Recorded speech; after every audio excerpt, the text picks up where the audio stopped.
Black Box Productions. Y'all know who that is?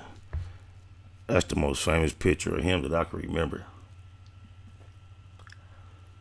Ever since Death Row first came out, this picture has been the picture that circulated typically every time his name came up.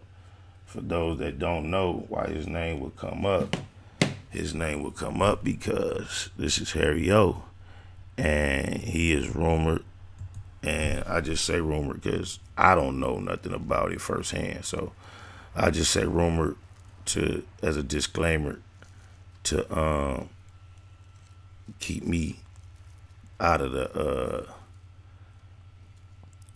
response or keep me out of being responsible for distributing incorrect information. It's rumored that he, with street money at one point, making up to $2 million a day with his whole operation, funded the Death Row label that we know to be Death Row. I remember his wife was suing Suge, and back and forth. It's been a whole lot of drama. They always been talking about Harry O getting out and all that. It's crazy we living in this time where that his actual date to complete the time that he owes to the state is 2028, which sounds like around the corner. 8 years is a long time.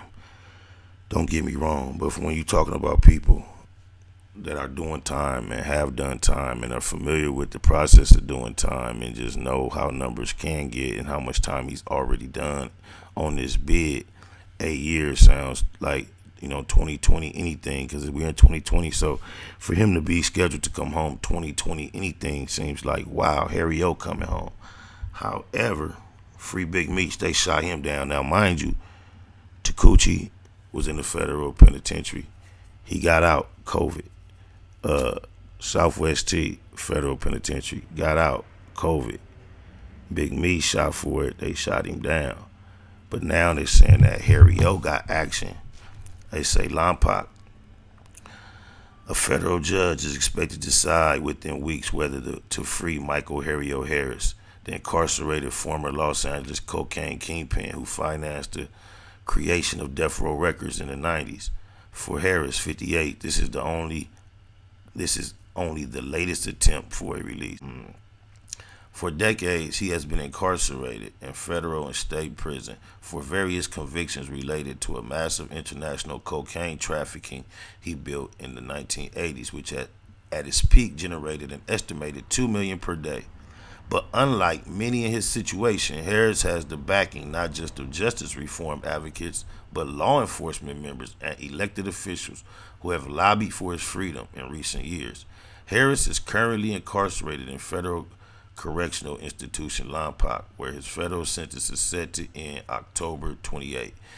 It is a prison complex that has gained national notoriety for its failure to contain COVID-19, with more than 1,700 cases and 10 fatalities.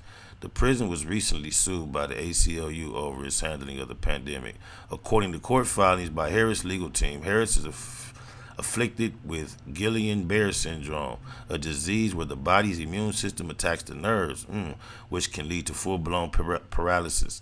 This, combined with the coronavirus outbreak, adds up to an imminent threat to Harris's health if he is not released, his attorneys argue. If Mr. Harris were to become critically ill or die while in custody, it would be not only devastating from a human standpoint for Mr. Harris and his family, but would eliminate a person who, following his release, would in all probability serve as a great source of healing and mentoring in the disadvantaged community of South Central Los Angeles in which he was raised. Harris attorneys Matthew Lambert and Bruce Zucker wrote in a motion for compassionate release, because I'm going to just leave that there. There's so much more to read. I ain't finna do all that. But that's definitely the play that Freeway Ricky Ross ran when he came home. He came home, got active in the community, used his notoriety and his skill set as far as being able to turn 1 into 2 into 3 into 4 to embark on an enterprise of different legal ventures. And it wasn't no overnight, but he popping. So salute to Harry O. just because it seemed like it's time for the real ones to get another W. And I don't know nothing fire with about him. So the legendary story you hear about Harry O is always a real one. So I want to say that we might got another W for the real ones. Oh, my mama. Snakewood Nip Hustle. Big shout out to my nigga SPI, Spotter Low. You know, I'm in the black box. Had to come through, tap in, show love one time. Yeah, y'all make sure y'all subscribe. Stay tuned. All